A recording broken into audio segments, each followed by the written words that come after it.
Mexican rice, arroz rojo or red rice, is a pretty key element of Mexican cuisine. You'll find it at many restaurants. And rice actually was not part of Mexican culture until the Spanish brought rice over during the colonial period. Now, mixed in with the local Mexican traditions, you got dishes like this one, Mexican rice, arroz rojo, and one of my other favorites, arroz con pollo, rice with chicken. So that's what we are doing today, and it's going to be amazing. So go ahead and check out all the numbers, recipe instructions down below, and we'll just prepare some of our ingredients here, just chopping up some carrots, some onions, some tomatoes, and that's basically all chopping you might need to do, besides maybe garlic that you can either mince. I prefer to just smash it and chop it finely. And let's go ahead and take a look at the rice, which we should wash. I am using long grain rice, in this case basmati rice. So the first thing I'm gonna do is take the rice and just give it a really good rinse.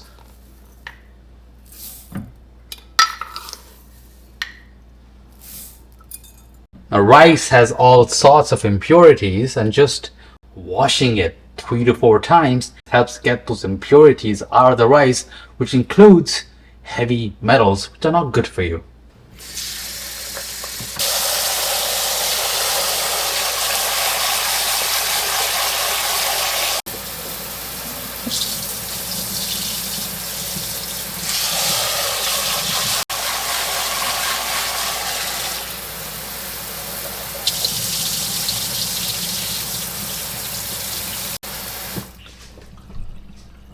So now set this aside and we'll take a look at the rest.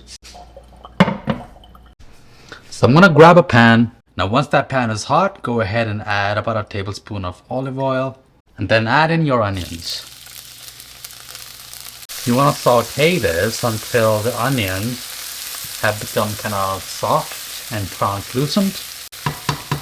And something that I've noticed in my research for this recipe is a lot of times we just take the garlic, onion and tomatoes, puree it, mix it up with the chicken broth that's going to be used to cook the actual rice, and it all just goes kind of together. I just want more flavor, and you can't get that without sauteing the garlic, the onions, and I want to add some like spices as well, like paprika and cumin, because that is kind of key to a good authentic Mexican rice, I think. So you don't want to add raw spices. You're not going to get the full effect and the flavors that's hidden within those spices and the natural oils within those spices. So we're going to do it not the way you see it everywhere. We're going to do it, I think, I want to say the right way, at least technique wise. Technique wise, I think this is how it should be. So that's what we're doing. Now I'm going to add the garlic, let that sweat a little bit. And then I'm going to add all of these tomatoes, all of their juices, along with some smoked paprika. About a teaspoon of this should do. I'm just going to kind of eyeball it. And we'll also add a tiny bit of ground cumin, like a 3/4 teaspoon. Now mix, and here is where we're gonna really convert these tomatoes into what's essentially gonna be a paste.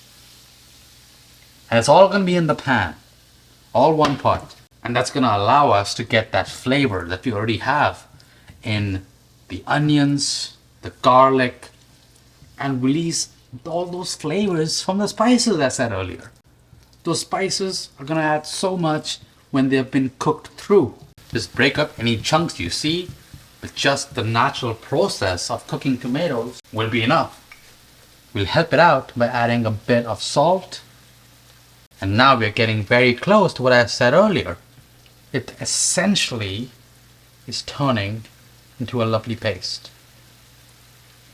We'll let it go a bit longer until this mixture here becomes drier. Now I am pretty happy with how this is looking. So this is a good point to add in your rice. And just coat that really well with those tomatoes. Now the rice here is pretty well sauteed at this point. So you can see that the bottom is kind of dry. The rice is starting to get kind of sticky together, you know? So you don't want to burn the tomatoes or the rice. So now add your chicken broth.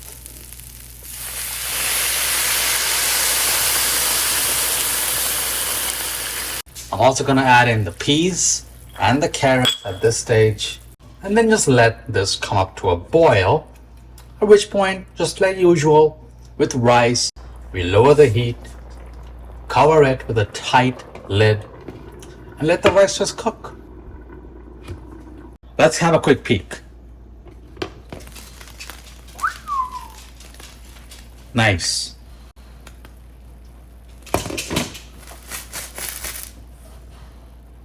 This tastes honestly incredible.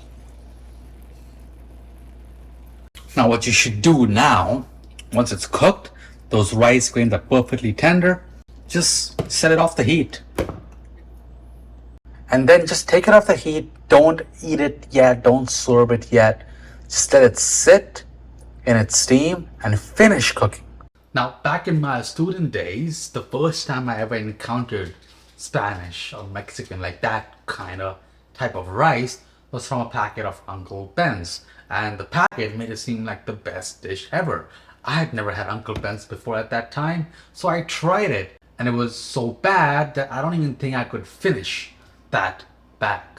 So I definitely have to say that making it homemade is the way to go, and you are pretty set with following some of these basic guidelines to really do a lot with these techniques. This Mexican rice is going to be perfect to have with any of your favorite Mexican viands, and I happen to have a Texas chili simmering up and heating up over there, so that's what I'm having this rice with. For more videos just like this, be sure to hit subscribe, hit that bell icon, and stay tuned for more.